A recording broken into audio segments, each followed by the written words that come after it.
அனைவருக்கும் வணக்கம். என் பெயர் எஸ். சஞ்சீவ் ஜெயன். 9ஆம் வகுப்பு ஆப்பிரிவு அரசினர் மேல்நிலைப்பள்ளி ஐயங்கார்புரம். நாங்கள் எங்கள் குழுவில் மொத்தம் 5 நபர்கள். நான், என்னுடன் என் நண்பர்கள் G. Kishore Kumar, D. Lathish, M. ராகுல், எஸ். விக்னேஷ் ஆகிய 5 பேரும் சேர்ந்து நாங்கள் உருவாக்கியுள்ள இந்த ப்ராஜெக்டின் பெயர் சோலார் கிளீனிங் ட்ரோன். இந்த செய்முறை நம் வீட்டில் பயன்படுத்தும் சூரிய சக்தி பேனல்களுக்கு உதவி செய்கிறது. இது ரிமோட் கண்ட்ரோலர் மூலமாக இயக்கப்படுகிறது. இந்த ரிமோட் கண்ட்ரோல் மூலமாக இயக்கப்படுகின்ற இந்த கருவி சோலார் பேனலில் உள்ள பல தூசிகளை அகற்றுகிறது. சோலார் பேனலில் காற்று மற்றும் பல வாயுக்கள் மூலம் டஸ்ட் ஆகிறது. அதை தடுக்கவே நாங்கள் இந்த கருவியை செய்துள்ளோம். இந்த கருவியின் பொருட்கள்: solar cleaning brush, 1 helicopter with sensor with RC என்கின்ற ரிமோட் கண்ட்ரோலர். இவைகளை வைத்து நாங்கள் ஒரு சிறிய கருவி செய்துள்ளோம். இந்த கருவி எப்படி வேலை செய்கின்றது என்று பார்ப்போம்.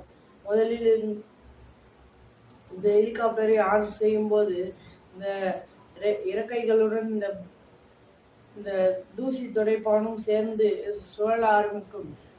நம் வீட்டில் உள்ள சோலார் படலங்களில் இது பயன்படுத்தும் போது இது நமக்கு மிகவும் உதவியாக இருக்கின்றன.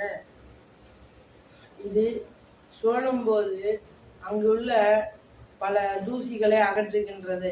நாம் நெருங்கி செல்லும் போது கவனத்துடன் இது இயங்குகிறது.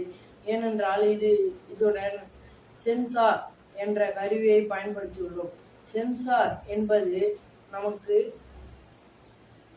ஒரு தடைகள், அதாவது எங்காவது ஒரு ஆபத்து இருந்தால் அது நுண்ணறிந்து அது மேலே பறக்க ஆரம்பிக்கும். நம் கையை வைத்தால் கூட அது மேலே பறக்க ஆரம்பிக்கும். அதனால்தான் நாங்கள் இந்த கருவியில் சென்சார் பயன்படுத்தியுள்ளோம். சென்சார் என்பது மிக முக்கியமான ஒரு கருவி ஆகும். அந்த கருவியில்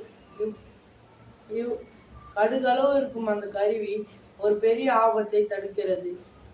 இந்த தூசி துடைப்பான் சுழலும் போது சோலார் பேனலின் அருகில் செல்லும் போது அங்கிருக்கும் சிறிய தூசி இருந்தால் கூட இந்த சென்சார் மூலம் நாம் அறியலாம்.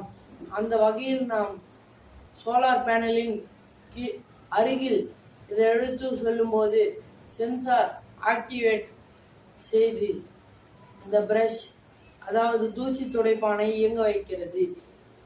இதுதான் எங்கள் செய்முறை. நன்றி, வணக்கம்.